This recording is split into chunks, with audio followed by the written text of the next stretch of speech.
Imbalance की जगह balance पढ़ लिया। और मैं राजी हो रही, मुझे नहीं आता था, मैंने सुबह ही पढ़ा था। मैं हम डिस्कस कर रहे थे ना, तभी हम मुझे यार मेरे 1 नंबर बच गया आज। और यहाँ के देख लूँगी इम्बैलेंस था ये।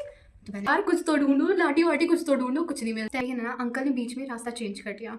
अब hi everyone, welcome to our channel. और आज हमारा साइकोलॉजी का पेपर था। पेपर कैसा गया वो तो आगे ही पता लगेगा वीडियो में, लेकिन अब मैं बताऊंगी। ये है स्टोरी टाइम, और अब इसमें बताऊंगी मैं स्टार्टिंग से लेकर लास्ट तक क्या क्या हुआ। देखो, जो ये पेपर का रिव्यू है वो तो समझ में आपको दे ही देगी, लेकिन थोड़ा सा तो यार इंटरेस्टिंग होना ही चाहिए ना। अब 12th को ऐसे थोड़ा ना निकलने देंगे। तो अब स्टार्टिंग से स्टार्ट करते हैं, ठीक है। अब आज थी हमारी छुट्टी स्कूल की, तो बस तो आएगी नहीं। हम तो सेल्फ से जाने वाले नहीं है क्योंकि हमने फीस दी है। ये भी लड़ाई है, एक तरह का कन्फ्लिक्ट चल रहा है, कन्फ्लिक्ट। उसके बाद अब टेम्पो आया था, उसमें मैं और संजना गए थे। तो अब क्या हुआ था कि हमारा जो रास्ता है ना वो एक ही रास्ता है, उधर से जाते हैं हम ना, ठीक है। लेकिन है ना, अंकल ने बीच में रास्ता चेंज कर दिया। अब मैं और संजना भाई इतना इनसिक्योर फील कर रहे हैं, डर लग रहा है। देखो, डर तो लगता है भाई, लड़की है तो डर तो लगेगा ही ना। उसके बाद अब मैं एज अ जाट, अब मैं जाट में कि यार कुछ तो ढूंढूं, लाठी वाठी कुछ तो ढूंढूं, कुछ नहीं मिलता। टेम्पो में कहाँ से आया। उसके बाद मैंने उठा ली बोतल पानी की, और भाई मैं आज ही लेके गई हूँ पानी की बोतल। मैं लेके भी नहीं गई थी, स्कूल में लेके नहीं जाती मैं पानी की बोतल। अब मैंने उठा ली बोतल, नहीं जो होएगा वो देखा जाएगा। उठा ली। अब है ना, मतलब अंकल है ना घुमा फिरा के लेके गए थे, कुछ इशू था अंकल बता रहे थे बाद में ना।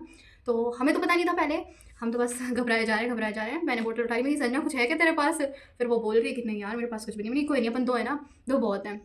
तो उसके बाद हम पहुँचे स्कूल में। 9 बजे के आसपास हम स्कूल में पहुँच गए थे। हमारे घर पर 8 बजे आई थी वो टेम्पो, और हम सोच रहे थे कि बहुत जल्दी पहुँच जाएंगे स्कूल में, रिवाइज़ करेंगे। लेकिन अंकल ने तो हमें 9 बजे पहुँचाया। सेंटर पे 9:30 बजे जाना होता है। आधा घंटा हम स्कूल में रुके, उसके बाद हम सेंटर पे गए, ठीक है। अब सेंटर पे हम पहुँच गए, अब हमें बैठा दिया। हमारी क्लास सबसे पहले हम ही पहुँचे थे, दूसरे स्कूल के 1-2 बच्चे आए थे। फिर हमने सोचा कि आज तो पूरी क्लास खाली होने वाली है, आज अब ढंग से देंगे। मतलब यार ये थोड़ी ना है कि क्लास के बच्चे हमें रोकते हैं, पेपर क्यों दे रहे हो, तुम क्यों दे रहे हो। लेकिन यार एक डर होता है ना, वो तो होता ही है देखो। लेकिन थोड़ी देर में हमारी खुशी, उसके बाद सारे बच्चे आके बैठ गए। अब आई थी पेपर की बारी। अब पेपर मिले, उन्होंने दे दिया पेपर, है ना। उन्होंने सिर्फ क्या है 2 मिनट पहले हमें पेपर दे दिया था। अब मैं तो पढ़ने लगी। उन्होंने बोला था कि पढ़ना अभी नहीं है, पेपर तुम्हें दे दिया लेकिन पढ़ना अभी नहीं है। मैं अच्छा ऐसा। मैंने थोड़ा सा पढ़ा, उन्होंने दे दिया था कि अभी मत पढ़ो। फिर मैंने रख दिया, मैं यार छोड़ो बाद में दूंगी।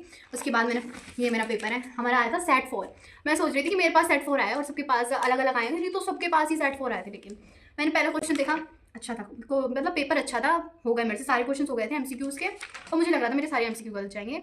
लेकिन अब जैसा मेरा दिमाग है उस हिसाब से तो ऐसा नहीं हो सकता। देखो यार, मैंने इम्बैलेंस की जगह बैलेंस पढ़ लिया। और मैं राजी हो रही, मुझे नहीं आता था, मैंने सुबह ही पढ़ा था। मैं हम डिस्कस कर रहे थे ना, तभी हम मुझे यार मेरे 1 नंबर बच गया आज। और यहाँ के देख लूँगी इम्बैलेंस था ये, तो बैलेंस करिए इसमें। सारे एमसीक्यू ठीक गए थे। उसके बाद हम आए थे क्वेश्चन पर। क्वेश्चन आए हम 2 नंबर के क्वेश्चन पर। 2 नंबर के जो क्वेश्चन थे वो मुझसे हो गए थे ना, लेकिन मेरे एक गलत चले गए। उनमें मुझे अभी पता लगा है, जब डिस्कस किया था मैंने प्राइमरी ग्रुप कर दिया था और फॉर्मल, जबकि उसमें प्राइमरी ग्रुप नहीं आता, इनफॉर्मल आता। तो फिर मेरा एक कट गया था, इसमें 2 नंबर के थे, ठीक है। उसके बाद 3 नंबर के क्वेश्चंस थे जो कि ऑलमोस्ट ठीक है, थोड़ी बहुत तो गलती है ही, वो तो होंगी। देखो एज अ ह्यूमन बीइंग हम एरर तो करेंगे ही ना, तो उसमें थोड़ी बहुत गलती होंगी 3 में।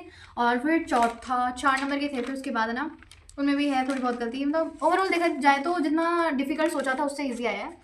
अब इतना भी नहीं है कि बहुत ईजी है भाई, ईजी इतना भी ईजी नहीं आया, लेंदी बहुत था। लेकिन जब भी मैंने 45 मिनट पहले मैं करके बैठ गई थी, मैंने कर लिया था क्योंकि मुझे डर लग रहा था कि कभी मेरा पेपर छूट जाए। इस डर की वजह से मैंने जल्दी कर लिया, ये स्ट्रेस हो गया था मुझे, तो फिर मैंने ये कर लिया था।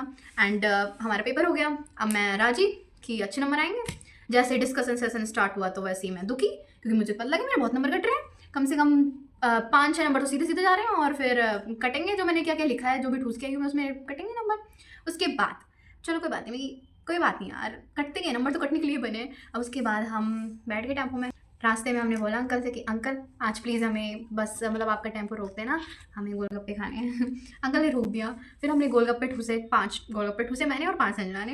एंड फिर हम दोबारा उसी रास्ते से, लंबे चौड़े रास्ते से, मैं बोल रही हूँ देख संजना अब डर की कोई बात नहीं है। फिर हम उसमें से आ गए। अब ओवरऑल देखा जाए, आपने मेरी पूरी बकवास सुन ली है मतलब। तो अब पेपर की बात की जाए तो पेपर अच्छा गया है, ज़्यादा भी अच्छा नहीं गया तो ज़्यादा बुरा भी नहीं गया। 85 से अबव नंबर आ जाएंगे मेरे। और भगवान के ऊपर कितने नंबर आए हैं, भगवान के ऊपर भी नहीं, एग्जामिनर के ऊपर है जो मेरी कॉपी चेक करेगा कितने नंबर देगा वो मुझे। और साइकोलॉजी वैसे जितना नाम अच्छा ना, साइकोलॉजी इतनी भी अच्छी नहीं है यार। लोगों को लगता है कि बहुत बहुत ईजी है, जो पढ़ता है ना उसे पता है कितनी ईजी है। और आप बताना मुझे कि आपका पेपर कैसा गया, और ये भी बताना कि साइकोलॉजी कितनी ईजी है, लोगों को पता भी तो लगे कि कितनी ईजी है। कमेंट करके सब कुछ बताना। और हाँ यार, तुम एक चीज़ पे तो कमेंट करते नहीं हो। हमने क्वेश्चन आंसर वीडियो डाल रखी थी कि वीडियो, सॉरी मैं पता नहीं कुछ भी बोलती हूँ, पोस्ट डाल रखी थी ना, तो उसमें आपको कमेंट करने थे यार। कोई